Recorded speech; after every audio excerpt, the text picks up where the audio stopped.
All right, we want to take a few moments to tell you about one of our very good friends of the show, Aligned Health Center. Aligned Health Center is the first chiropractic biophysics clinic in Northern Ohio serving patients in Westlake.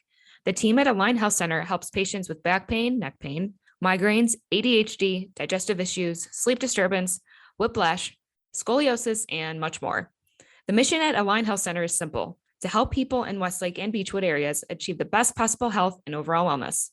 They know what it's like to have constant neck and back pain. It's no fun, and they are here to help. And as a special offer for the Oranges Orange listeners, it's you guys, Aligned Health Center is offering a free exam to our incredible fans. That's right, free exam at no cost just for you. So give Aligned Health Center a call at 440-230-6865 or visit their website at alignedhealthcenters.com to make an appointment and to learn more about how Aligned Health Center can help you. Make sure you mention Oranger at checkout to receive the free offer. Again, that's 440-230-6865 or visit alignedhealthcenters.com. Part of the Press Play Podcast Network.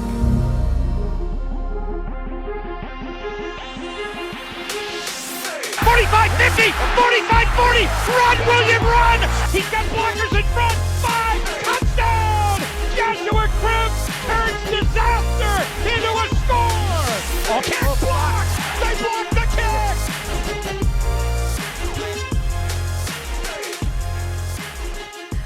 All right, hello and welcome into the Oranges Oranger Cleveland Browns podcast. I'm Holly Wetzel. He is Tyvis Powell.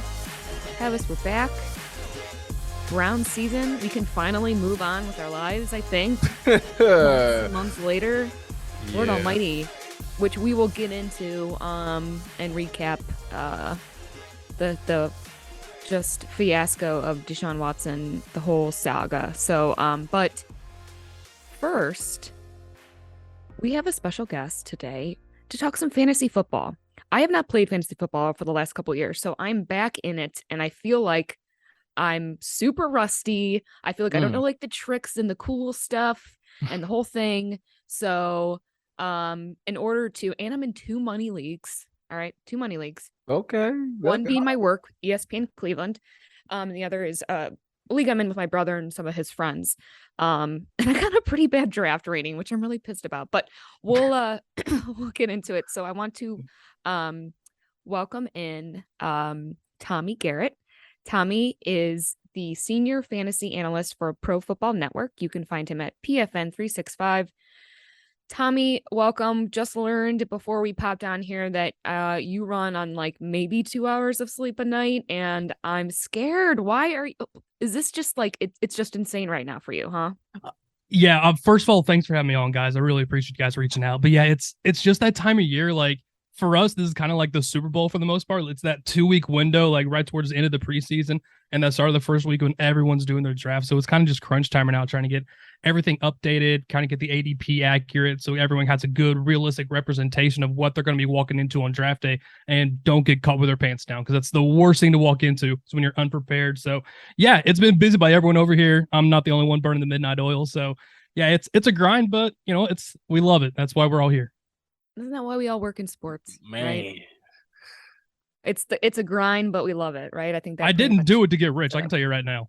Well, none of us did. We're not in for money unless you're Tyvis Powell, who is blowing up. Whoa. I'm not in it. I'm not in it for the money. I'm in it for the thrills. You know, I get a kick out of talking sports. And I mean, the fact that I get compensated for it is just a bonus. You know, it's almost like stealing at times to me. You know, it's like, wow, I got a thought about the Browns and I can voice my opinion, and then I get to talk Ohio State too. But come on, man, this is the greatest job on earth. It's just good to talk ball sometimes. That's it. Yeah, absolutely. Especially when people come to me with like breaking film down about DBs and stuff. Oh man, I could go for hours and hours. You are getting turned on right now. I can see it. All right. Well, I'm going to keep that saved when it comes down to when the season's over and I'm breaking down film and doing my scouting process on guys. I'm going to want to come back to you when I get to the receivers, kind of see how those DBs are matching up. We got to talk about that one later on. Hit me up. I got you. I know exactly what to look for and what the problem is. I got you. Yeah, and you figured that out pretty well against Michigan a few times too. Yeah, you know, I did get a little shine in there. Just a couple times. I don't know, Tommy. I guess. I don't know. Apparently I did. Anyways, let's talk some Let's talk fantasy fantasy, because yes. I'm in 4 leagues and I got some questions and I need some answers on some guys. So I'm gonna come straight out the book with this guy because he's a sleeper, but I think he's gonna be featured a lot. And you tell me where you think I should take him or if I should even take him at all. But David Njoku from the Browns, Jacoby Brissett. Oh, I was gonna ask him that, Tyvis. I know He's on. Jacoby Brissett is like loves his tight end. So what should I go for it? Should I not? Should I what round if I do, what round should I go for it? Let me know, Tommy. Put me on. Njoku's really, really interesting because he's been one of my favorite breakout candidates of this year. And we know Kevin Stefanski likes to run a little good a bit amount of 12 personnel in there in Cleveland. The question is like, who is going to step up outside of Amari Cooper to be those key critical first down kind of pickups? That guy can run over the middle. David Njoku can absolutely be that. We know he's one of the best tight ends after the catch. For me, I've got him just outside that kind of tight end one kind of range where it's like you can put 12 different guys and say they could all be a low end tight end one there. I think if the volume is there, we know Njoku he's going to be absurdly good out there on a per target basis. Jacoby Brissett, he's not going to push the ball down the field like you would get with Deshaun Watson when he's back in week 13. So I like that those lower A dot guys who are kind of going to be in his window more times than not. I think that's why you kind of see like Donovan Peoples-Jones falling down a little bit more someone like David Bell is stepping up a little bit more. We saw him kind of play that same role at Purdue. I'm a big fan of Njoku. If you want to take that those late round tight end approach, I think it's a great pick. It's certainly not just a homer pick. I like him too. I'm a big fan of that one. I think right now in ADP, he's kind of looking around like the tight end 16 kind of range. For me, I have him a little bit higher, going like the tight end 13 for me. So I love that pick. He's got a ton of upside. But if it doesn't work out, if that offense kind of slows down its tempo and they really kind of lean on Nick Chubb, which kind of I would expect with Brissett back there, then he might struggle a little bit. But I wouldn't be surprised if he's number 2 in targets for a decent chunk of the year on a per game basis. I think you got a great option there. So you're telling me I should draft? That's what I'm telling you. There's a chance. I was hoping he was gonna. Obviously, we're hoping on many different fronts that he was gonna have a breakout. That he's going to have a breakout year this year. So it's just so funny. We all like David Njoku despite him constantly asking for a trade, but yet here we are. He gets re-signed, gets big money, and now we're expecting. I know he wants to be here now.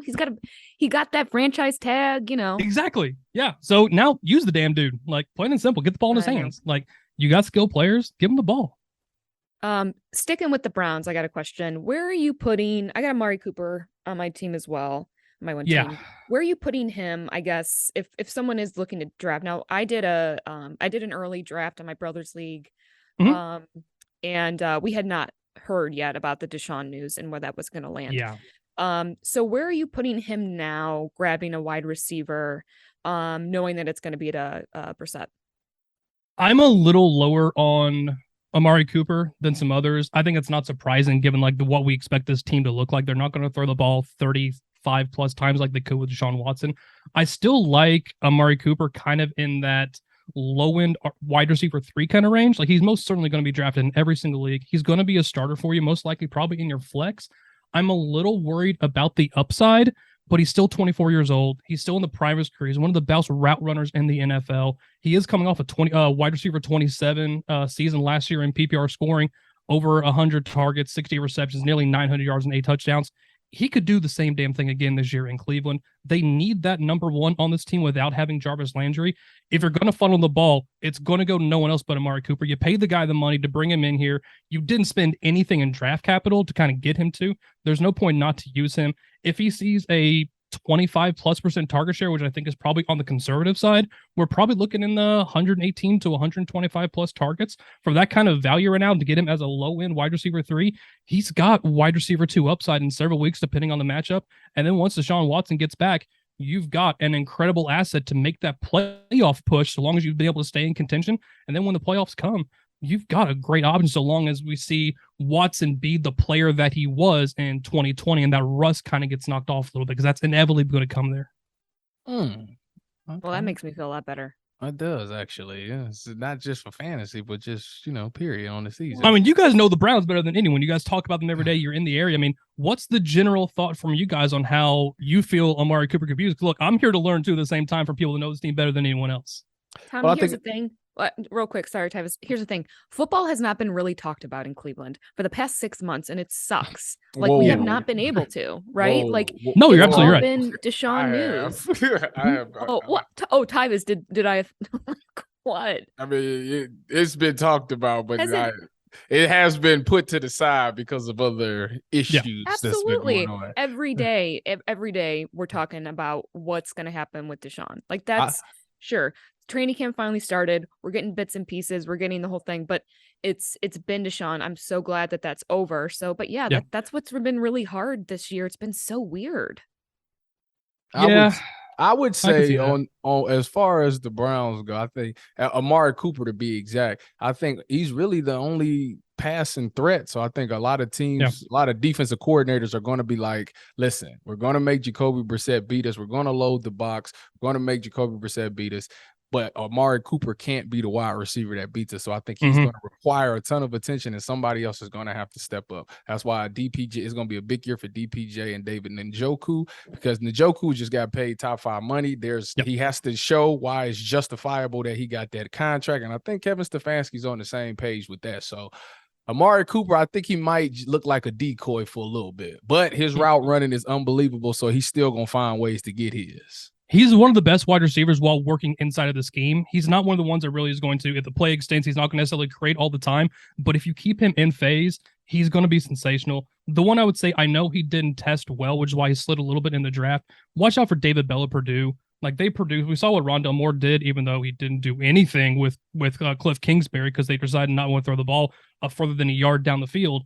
But in his time in Purdue, in his 29 games, he put up absurd numbers. He averaged 11.6 targets, 8 receptions, over 101 yards, and nearly a touchdown per game while accounting for 25.7% of the receptions. This dude is a player. The Browns got an absolute steal in David Bell. I wouldn't be surprised if he ends up kind of really competing for that number 2 role right there alongside Donovan Peoples-Jones, while him being the field stretcher. You could see someone like David Bell kind of being underneath when they kind of run like a post-over concept, which brings like a staple in every offense. I wouldn't be surprised if Bell is that one working underneath with someone like DPJ going over top to give Brissett multiple options that work in multiple levels of the field.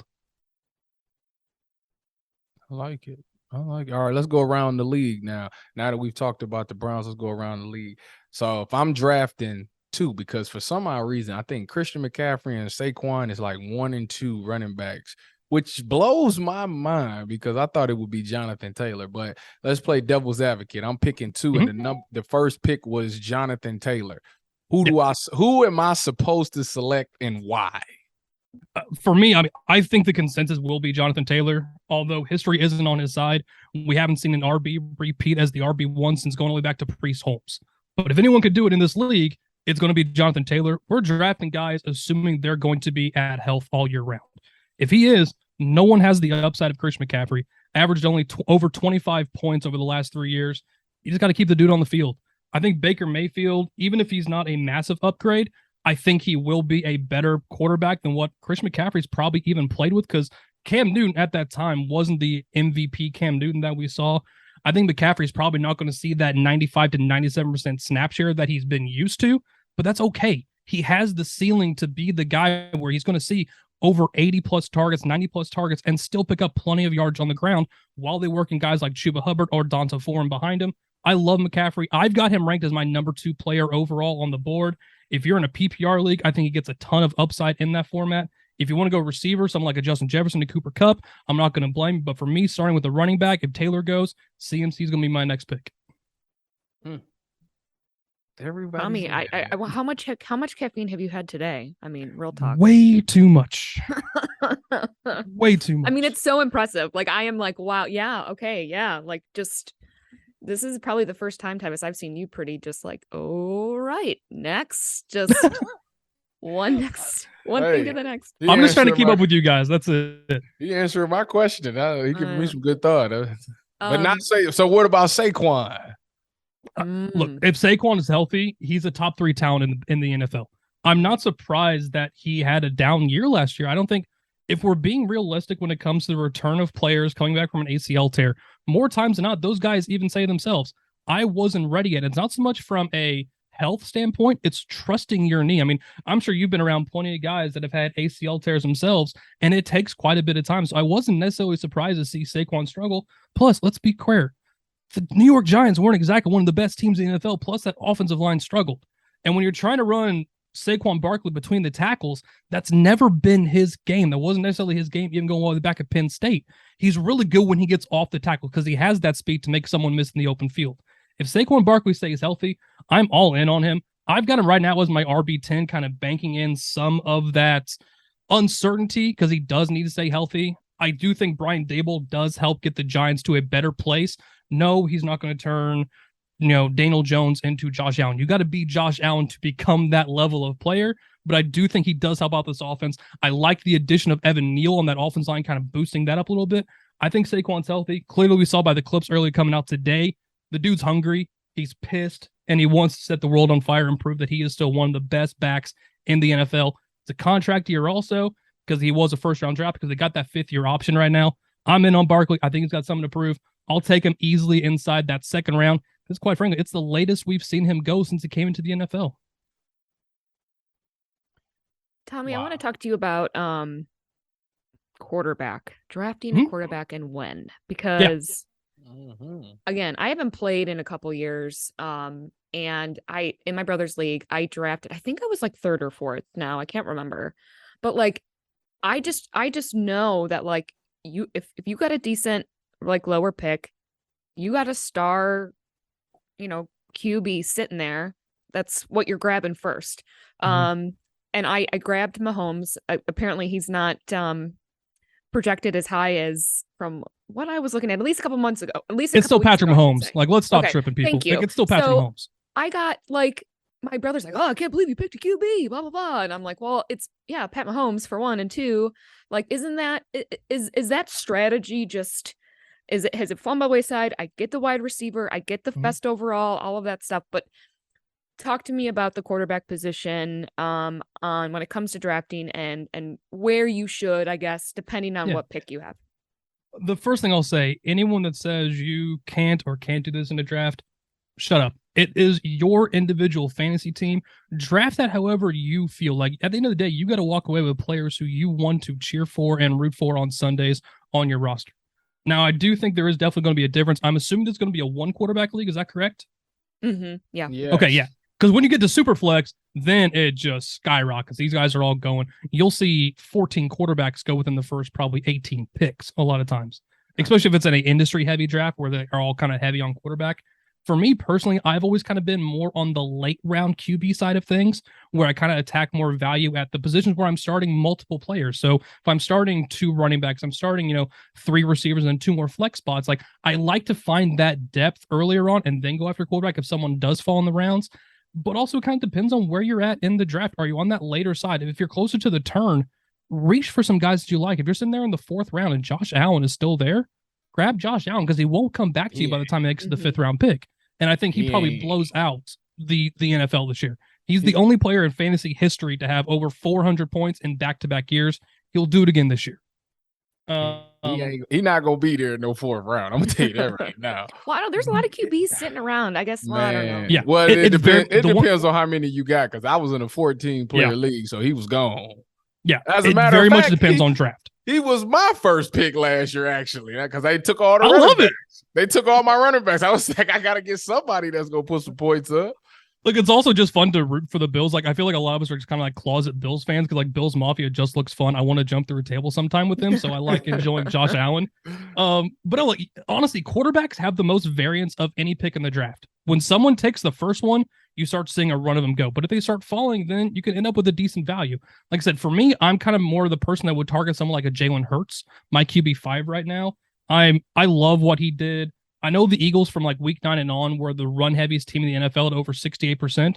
But before that point, he was on pace for over 500 passing attempts. They changed the philosophy what Nick Sirianni did because they didn't have the personnel to keep throwing the ball across the field. You didn't have anyone. Then all of a sudden you go out and bring in A.J. Brown. I expect them to kind of go back to more of a passing focus to a more balanced kind of setup. Like, outside of Josh Allen, like, he was the only person to throw for over 3,000 yards and 700 rushing yards. It was Josh Allen and Jalen Hurts. I think Jalen Hurts will be just fine. If you want to wait a little bit later on, Someone like Joe Burrow is a QB9, Trey Lance a QB11. Like, you can see Aaron Rodgers now as a QB13. And when I can land still someone like Aaron Rodgers, like a Derek Carr, even Kirk Cousins in a 1 QB league, I kind of lose some of the incentive to attack the position early on because I'm still winding up with one of the top 12 players at their position.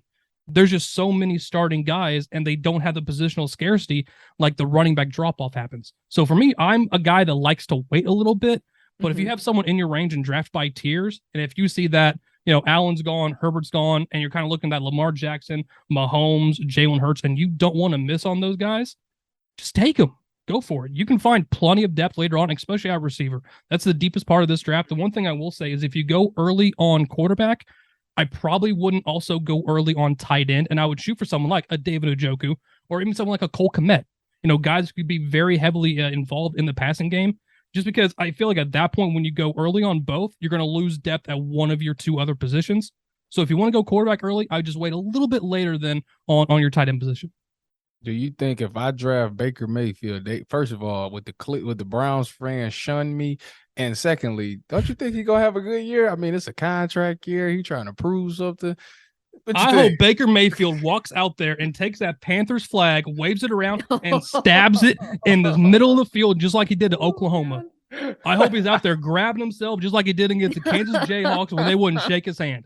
That dude's got a chip on his shoulder that there is not enough lumber at Menards, Home Depot, and Lowe's that would stack up that weight. I'm in on Baker. I hope he goes and balls out. I was upset with Matt Corral getting hurt. I do like him. But at the same time, he was nothing more than like an RPO guy at Ole Miss. Probably wasn't going to translate well in year 1. I think Baker does fine, and he's got a hell of a receiver with him in DJ Moore.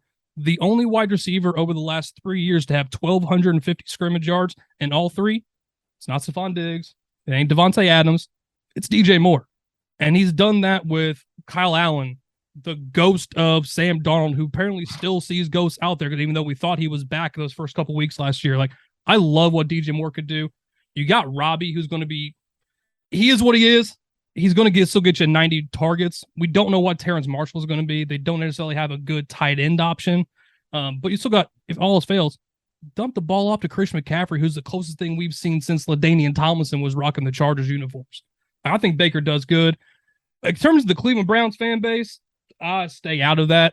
I know better than to dive into that. Why would you want to stay away from it? I don't know. I watch it from the side. I got enough hate coming my way enough in my own DMs.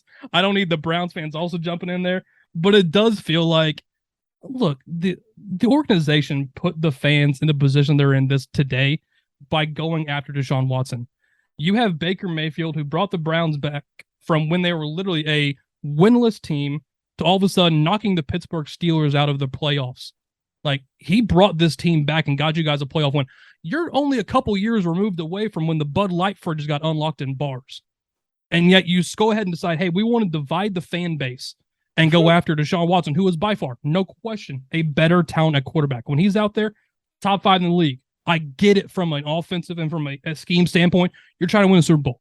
You got a great defense. You got 2 darn good running backs in Kareem Hunt and Nick Chubb. The offensive line is still one of the strengths of this team.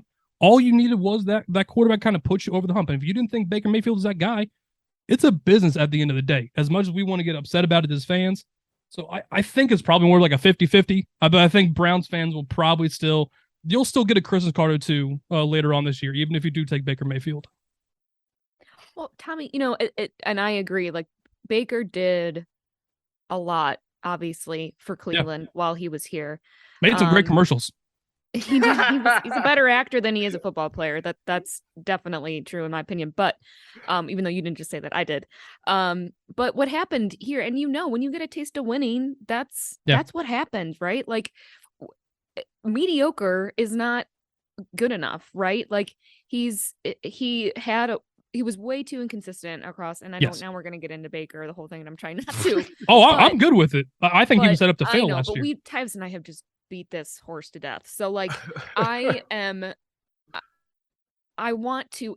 We got a taste of that winning, and it's like, now we know. And granted, we didn't think it was the Deshaun Watson route that we were gonna take, but here we are. I don't wish Baker ill will at all. And weirdly enough, that first game, against him, I don't know, Tyvis, how you feel. Like, some people are like, I hope we they have cheer to him. win. We I have hope they to cheer win. him. Yeah, I don't even. He's probably going to come out and play really good. Like I Mhm. really he probably will. I don't think he'll stay that consistent all season. But I It's think like he's you gonna want have a Baker great to play well, but you still want him to lose. Like, because at the end of the day, you still want the Browns to get the dub. Well, yeah. I mean, because well, of course, right? Like, and it'd be nice to win a season opener for once. Yeah. But yeah, I mean, I don't know, Tyvis. What do you think? About Baker and No, about Carolina. the first week, and Oh, how important is it to you? I think it's a must-win game for Cleveland for Well, sure. they're almost wins, right? But No, Yeah. that This one is a must win. I'm about You to say, can't lose to your it's former gonna be quarterback you some kicked out of your franchise. I It's gonna I be don't some know. furniture moving if they lose that game. I'm just telling you right now. I Like don't know. they I wanna show have him. to win that game. They There have will to. be couches on fire in the middle of the street if they don't win that game. It'll be the fan base is slightly divided already. It will truly never. It's no point of return. It's sad that it's actually going to be Browns fans that's actually going to be rooting for Baker to actually win the game. But like that's where it's at because Baker is like a famous Browns player, like one of the most famous Browns player to ever play, and there's people that really worship and praise him. So. Yeah, they're gonna be like, good. I hope he do beat us. That's where they're gonna be at.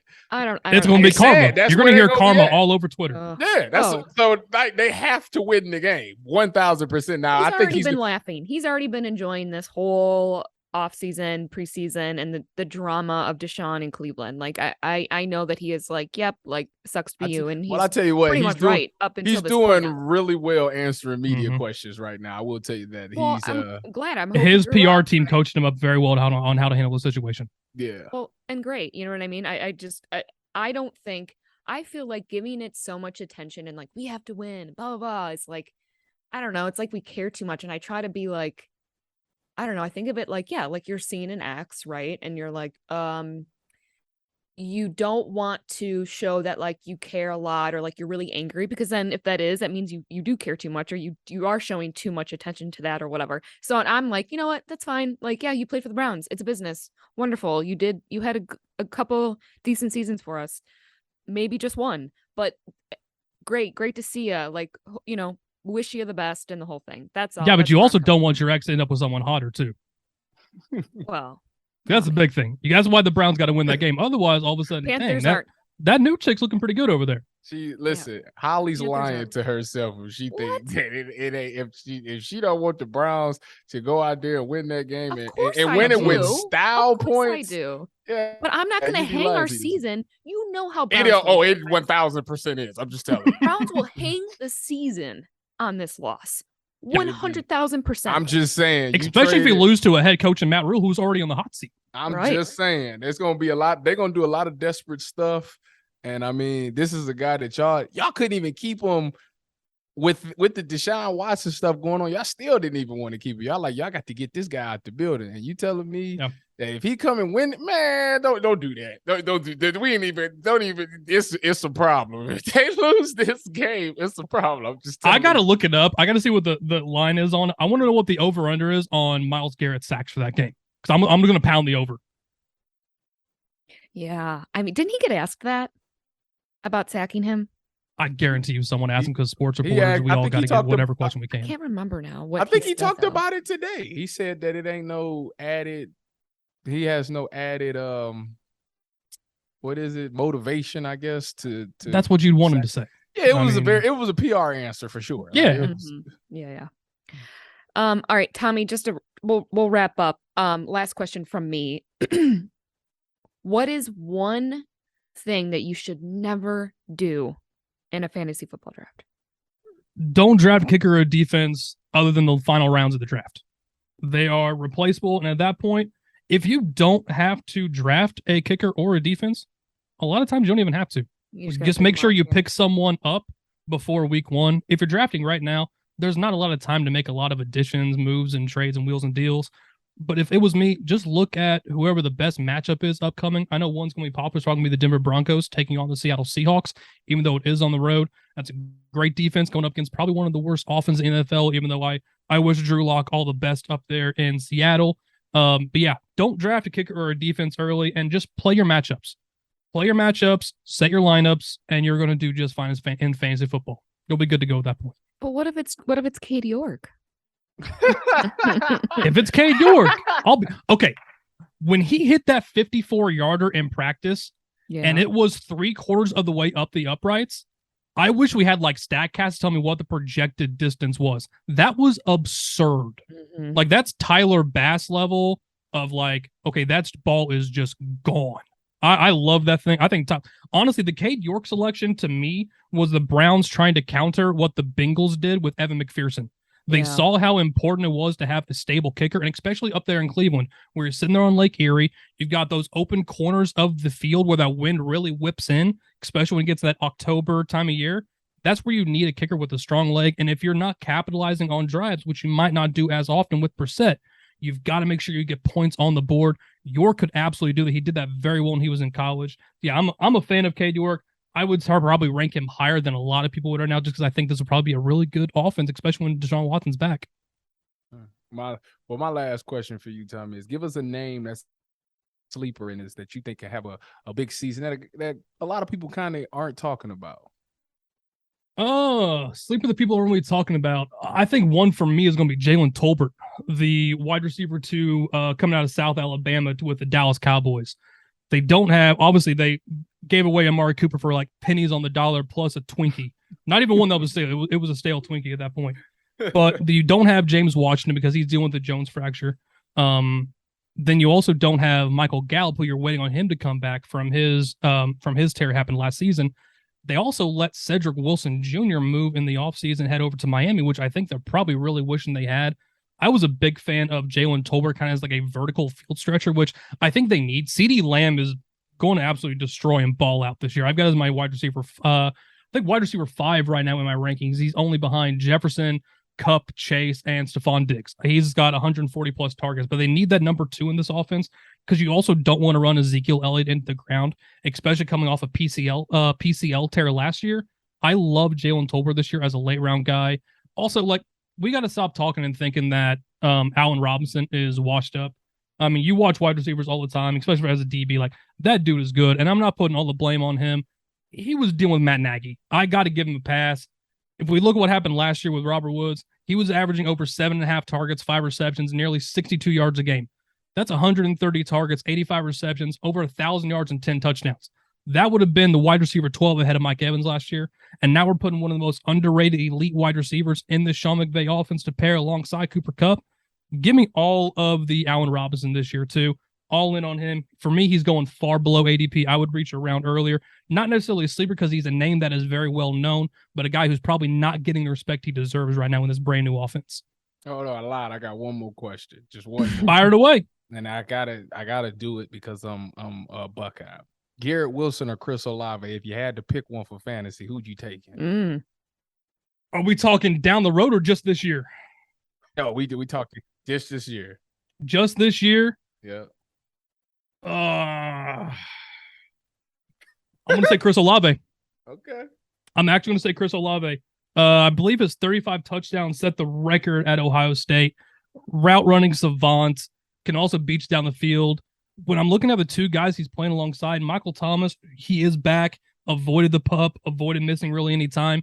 We still got to see what he looks like because he's still living off the upside that he had in 2019 where he had that breakout year. Then you have Jarvis Landry there next. He's a chain mover, but he's not someone who's going to push the ball down the field. Jameis Winston, we know if he wants to be YOLO Winston, he's going to throw the ball down the field. He did that when he was down there in Tampa, but they kind of reined him back in a little bit. I'm really big on Chris Olave to kind of probably be that number 2, especially if anything happens to Landry or Thomas if they start off on a kind of a snap count. But look, Garrett Wilson's sensational. That dude has traits that you see in someone like Stephon Diggs and his ability to get open, butter soft hands, break so cleanly at the stem. I think he's going to be a nightmare matchup up there. But I just feel like overall, I think probably Elijah Moore is going to lead that team in targets. But the more explosive plays are probably going to come from Garrett Wilson. Both are going to be sensational. I think the career trajectory of Wilson is higher, but they're both going to be staples in the NFL for the next 10 years, barring any injuries. And the thing is, they weren't even the best receiver on their own damn team. That was Jackson Smith and Jigba, which is ridiculous. I say the same thing. Go Bucks. I ain't going to say the same thing. Who do you root for, Tommy? Who are your teams? damn, I really didn't want this to come up because I'm never going to get back on this pod. I know I'm never going to get back on this pod. We don't judge here. Is it Pittsburgh? Yeah, that's one of them. All right. And also the Michigan Wolverines. Oh my gosh. I swear. Wowie. Wow. I literally didn't even wear the janked up yeah. Michigan Good hat because call. of that. Tommy's showing a And Michigan hat right now. There's a piece of Three Rivers Field up there on that wall.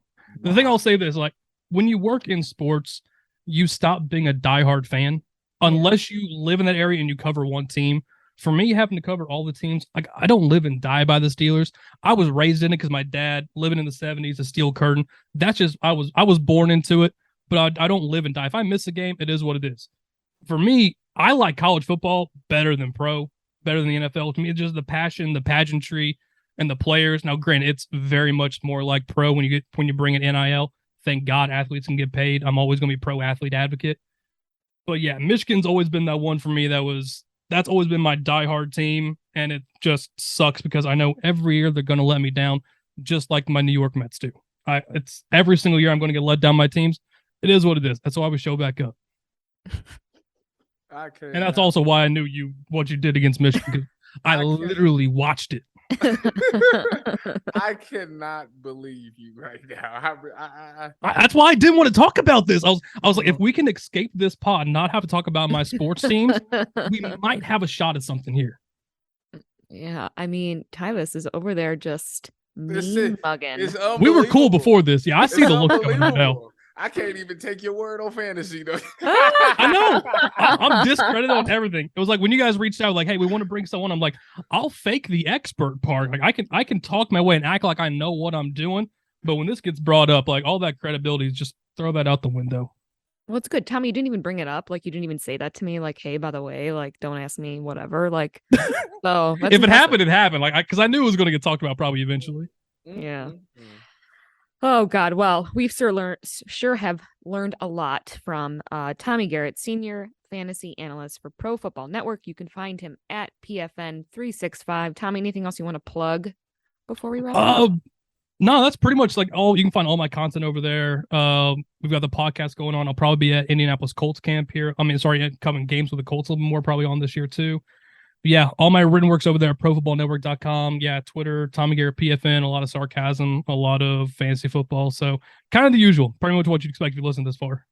All right. Awesome. Thank you so much for joining us. We'll have to see Thank you for having me on. our lineups and our leagues. My two, Tyvis is for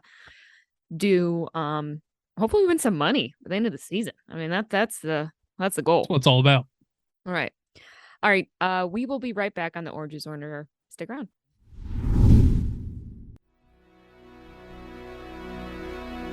Hey everybody, it's Sam Amico from Cavs on the Break NBA podcast. Be sure to give us a listen for all your Cleveland Cavaliers recaps, analysis, breakdowns, draft talk, free agency. The list goes on and on. Give us a listen, Cavs on the Break NBA podcast. Looking for new insights on the Cleveland sports scene with a unique side of Cleveland sports history? Then you found the perfect podcast. I'm John Sable. And I'm Scott Sable, and we're hosts of the Sable Brothers on the Baseline podcast, a podcast about Cleveland sports, but not your typical podcast about the land's sports teams. Join us as we embark on a journey of sharing a unique and historical side of Cleveland sports history with the help of some former Cleveland sports stars and other historical figures. All right here on the Sable Brothers on the Baseline podcast, part of the Press Play Podcast Network. All right, we are back on the Oranges Oranger Cleveland Browns podcast. I'm Holly Wetzel. He is Tyvis Powell. Tyvis, you know what I just realized? We have not shouted out our Twitters lately. So it's after I asked Tommy what he wanted to plug, I was like, wait a second, we haven't really been plugging ourselves. Whoa. Well, some of us have to these days, Tyvis. Others, when they are on now the Browns radio network and just, Taj, producer Taj, just Tyvis is going to continue and he's going to be famous and he's going to. Whoa, no, I'm not. I'm not. Right? No, I'm not. When you're telling him his voice levels aren't good enough and, talking to the mic Holly, and the whole thing. I will let you know, Holly, that in 5 years, I'll still be doing this unless you decide to, you don't want to do it with me or anymore. Or if you move on, but me and Todd will be here, right? Todd, we'll be here. We ain't going nowhere. It'll be a household name. Well, I'm at Holly and Liz on Twitter. There you go. And he is one Tyvis, the number one. Yes, So at fitting. one Tyvis. So fitting. So we just had Tommy Garrett on from Pro Football Network, giving us some serious detail, fantastic detail on fantasy this year. But now we're going to switch gears a tad bit because we're going to just finally talk a little bit of football and the Browns. So finally, obviously, we have resolution on Deshaun. This is no breaking news. 11 games, $5 million fine, therapy, training, massage, all kinds of different boundaries and things he has to do. He loses $632,000 in salary, which is about $57,000, $58,000 per game. He gets to play the final 6 games and the playoffs, and he makes his debut against the Texans. So, Tyvis, the devil works hard, but the NFL works harder. Yeah, it's interesting that they chose to let him come back for that game. Definitely going to be for TV ratings. I mean, they both kind of walked this plank together. Deshaun might have been the face of it, but the Texans were right there with him. So it's quite interesting that they're coming back for that game. It should be magical though. They'll both be hyped up for it, especially him because of all of this going on in Houston. And Houston obviously trying to be on their rebuild and show that they don't need him anymore. So it should be a magical game. Tyvis, what is he doing? If you're Deshaun Watson, you got to sit out these games. Not allowed in the facility. What are you doing? What does your week to week look like from a training standpoint? Get me in his head, I guess. Well, I think what it is that we've seen his first game and obviously his first throw. You've seen that he had all that adrenaline rushing because it's almost been a year. It was a whole year since he played. So obviously he had to get his heart rate back down. And once he did, he moved very well in the pocket and he threw the ball. Unfortunately, Schwartz dropped the ball, but you could tell we seen it right there. That was the glimpse. It was like, okay, yeah, this is what we can see this happening. So I think for him, he was like, okay, I feel like I still got it. That's the ultimate thing. Do I still got it? And he went out there, he knocked some rust off and was able to move around. So I think that built some confidence. Going into this joint practice with the Eagles, that was his game because he wasn't playing in the game. That was everybody's game because they were calling plays that they want to call during the season. Obviously, everybody knows the preseason games is vanilla. It's just a plain playbook where anybody can run these plays. But in practice, you get that look. You're going against this Eagles defense who's bringing everybody that's showing you different looks. You're going through your mechanics. And if you're finding some success, you're like, man, I definitely still got it. So I think for him, going into this 11-week off thing, he's going to find him a quarterback coach and he's going to find a facility. He needs to find somebody that's going to work with him on his mechanics, make sure that his feet is good, make sure that he's still making the right reads. Because when he comes back, no matter wherever the Browns is at, he has to finish this. They're going to pass the baton off to him, and he has to be the anchor, bring this thing home because he will be make or break the playoffs. Whether if the Browns finish 6-5, they're still going to have to say, listen, Deshaun, you got to win the next 6. If we're going to go to the playoffs, you got to win the next 6. And I think he's capable of that because of the player that he is. So I think in his mind, that's his motivation. I can't let my guys down. Like they didn't ask for me. They didn't, ever since I've came to Cleveland, they've had my back in every PR, every social media. These guys is really rocking for me and they riding for me. So I cannot let these guys down. I think he's going to really train. And when he comes back, I think it's going to be magic. Yeah, that's a great point about from a player and camaraderie standpoint, right? And the Browns really have all of his teammates have been very supportive of him in the press. So totally see that. Pressure's on. I am definitely looking forward to that week. Hoping we're in a decent spot that Jacoby can bring us to still be on that cusp there of the playoffs. But the AFC North is going to be quite hell this year. All right. Tyvis, how about, you brought up Schwartz. What is going on with Anthony Schwartz? So he has it's been such a major letdown. I was so pumped when we drafted him last year. So pumped. I think what it is, it's not just him. It's something that's going on in that wide receiver room, period. Outside of Amari Cooper and maybe DPJ, you got guys who, well, for David Bell, he's been doing really well in practice. He did really well in the game. He did have that one drop. And I think he alluded to what the problem is for a lot of wide receivers. He said that when in the game, when he dropped the ball, he said he kind of peaked. He peaked and seen that he was about to get hit, and he kind of lost his concentration. I think for Schwartz and the rest of these receivers, but when I watched them, I don't think they're like naturally pass catchers. Like I think it's something that they had to work for. Obviously, they all have the speed. And when you're not naturally gifted as a pass catcher, you have to do all your fundamentals correctly. And I think the problem is they're not looking the ball all the way into their hands. They're so busy trying to catch it and make the move and get going because they're fast. Like, give me the ball so I can get going. And they're thinking too much. So I think they need to calm down. First of all, they got to get on that jug machine. They need to be catching 100 balls a day after practice. That's for sure. And then when it comes in the game, focus on catching the ball. Like once catch the ball, secure it, then go. Because the hard part is catching the ball. Like that's right now is what you struggle. You never look back. Why are you looking back? That's what I'm saying. Just it should focus on catching the ball. Trust that the quarterback's not going to throw you out there to die. They're not. Right. The other guy, the guy that left would do something like that. But these new guys is taking care of you and you're not and taking the shots off of you. So just catch the ball, secure it, then go. Because that's like I say, that as a wide receiver, you have one job. I don't care if you're not fast, if you can't run the best route. If that ball touches your hands and you can catch it every time, you could play in this league for a very long time. Mm-hmm. Yep, definitely. So let's stay on the offense. Let's talk about some standouts. Tommy brought up David Bell. By the way, David Bell talked about this. I think it was after just this past game.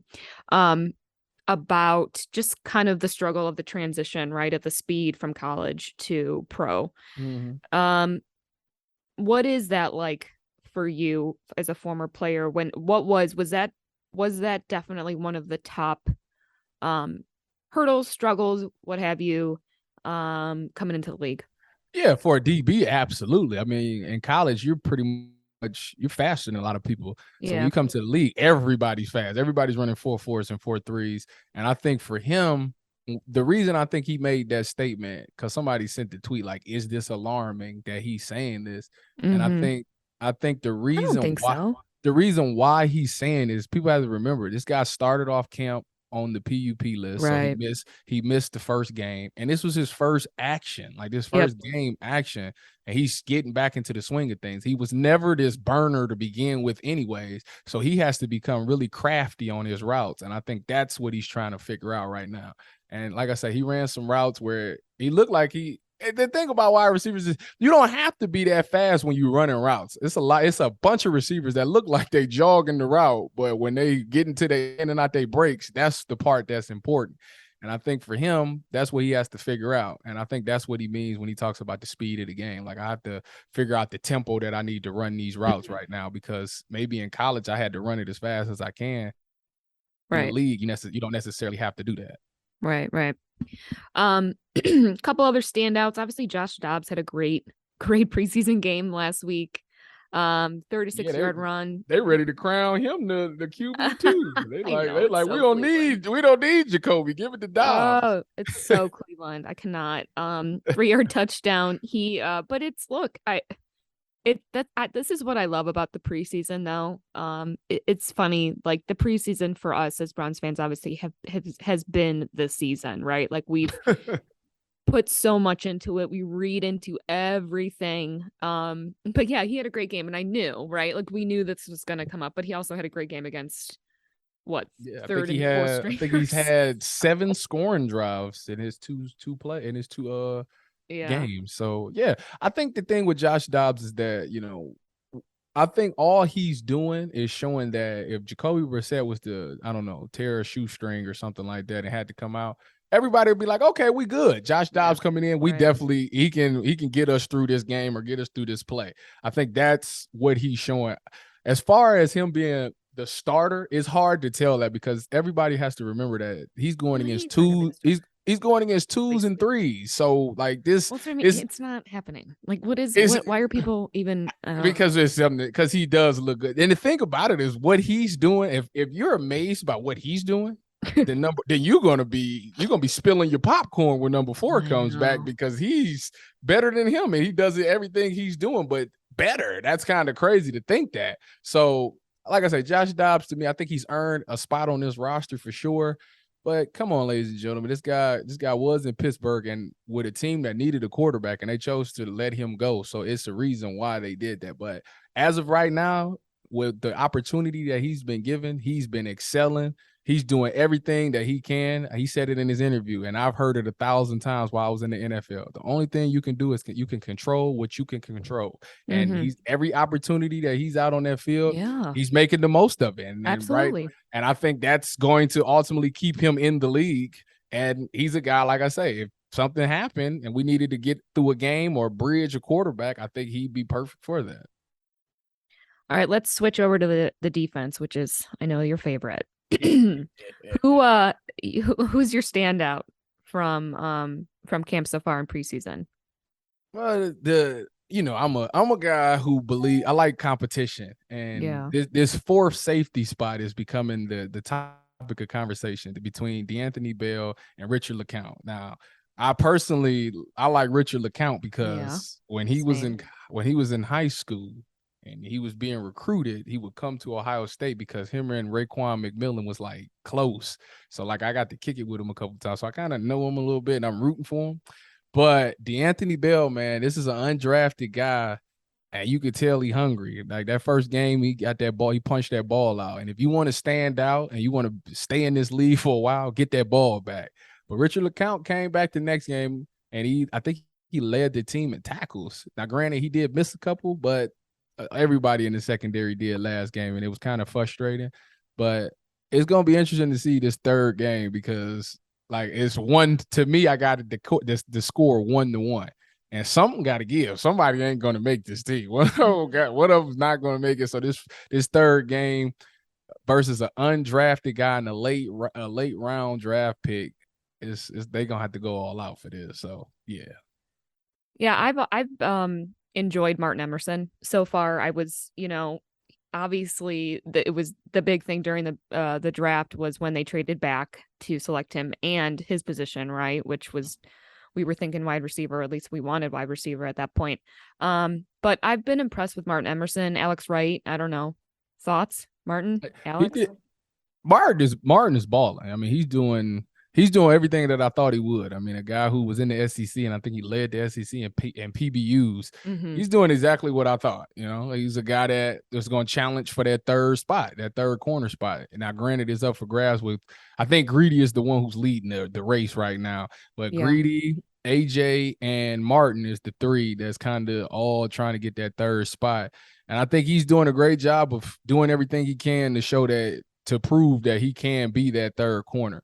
Now, Alex, on the other hand, I think the first game he was kind of quiet, but this last game, he was a guy who was pretty consistent. I mean, he held the edge and he got back in that backfield a couple of times. So I was impressed. And he had good tackles and rushes in the joint practices too. Yeah, and I think that obviously Jadeveon Clowney, with the history that he has, he might only play 12 games out of the 17. So if Alex has to come in and step in, I'm confident that he can get it done because he's been showing that can be effective. Well, yeah, with Clowney and Garrett obviously not playing, he's been using that for the time to shine. All right. Who's been the most disappointing for you so far? Schwartz. I know, same. Anthony Schwartz, man. I really wanted him to take that step because I knew this preseason was going to be the one.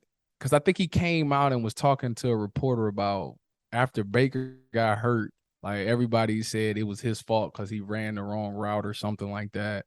And he said it was a couple of times where he felt he was open and Baker kind of looked him off.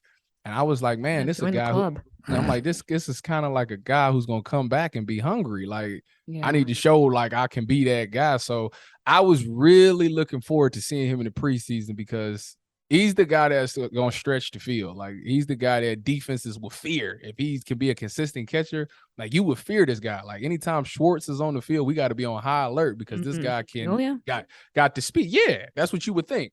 But the fact that he keeps dropping the ball, like, it's almost like he just gonna be a decoy, and it's like that's not gonna work. What is he self-doubt himself too? Like, there seems to be maybe a little bit of that going on.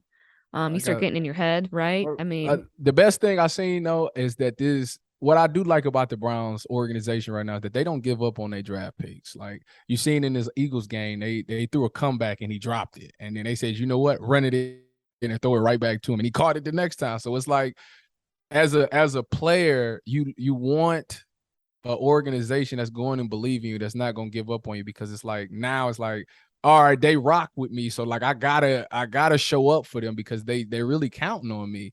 And I think for him, that's what he needs, because everybody's giving him all this criticism. He needs the guys in that locker room to really rally behind him, put an arm around him, like, bro, we believe in you. We know you can do it. I mean, he got practice clips where he's making catches, so he has it. He just has to be consistent, and he has to freaking believe in himself. You will not make it in this league if you don't believe in yourself. I think I suffered from that at the beginning of my career, where I just thought I was just a normal guy, and I never thought that I would be this guy.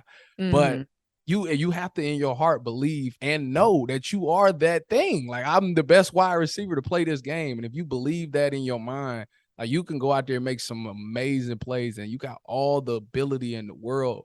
Having that speed is so scary to every DB, because it's like, man, I got it. Like, this guy, all the underneath routes will be wide open because they're so scared that you're going to beat them deep. You just got to catch the ball, and it's all about looking it in. Yeah. Yeah, I mean, look, you're, again, Mr. Positivity over there. I can never compete. It's quite impossible. All right, the Browns are taking on the Bears this weekend. Some regular season schedule. I'm sorry. Stefanski talked about a little bit. Prepping for are they prepping for Baker right now, Tyvis? Yeah. Well, it's tricky because Jacoby Brissett is playing in this preseason game, so they got to make sure that he's ready. But usually, so back when I was playing, all the starters never played in the last game, and they were already moved on to week one. They when we have film sessions and meetings, they would have their own separate meetings, and only the guys that was playing in this final preseason game would have to come to like the regular meeting. And it's not the regular defensive coordinator calling. They usually give it to like the assistant DB coaches, the assistant linebacker coaches. They are the quote unquote main coaches for this game, because all the head guys have moved on to week one already. Gotcha. Interesting. Well, it'll be, I think I'm going actually to the game. So stay tuned. I'll be there I'll be in the sky. Bye. Oh, I should say hi. I want to be with Jim and Nathan. I got to meet those two last week. They're really good people, man. Really good people. They are good people. Tyvis, you are riding high. I'm a proud friend over here. All right. Well, we will be back. We're going to be back now consistently, everybody. So here we are. It's officially football season. So thank you for listening. I am Holly Wetzel. He is Tyvis Powell. Ty Cords is our producer. Thanks for listening. The Orange is Oranger, Cleveland Browns podcast on Press Play Podcast Network. And I'll say it, Tyvis. Go Browns. Say it with a little more enthusiasm. Go Browns. Here we go. Browns. Here we go.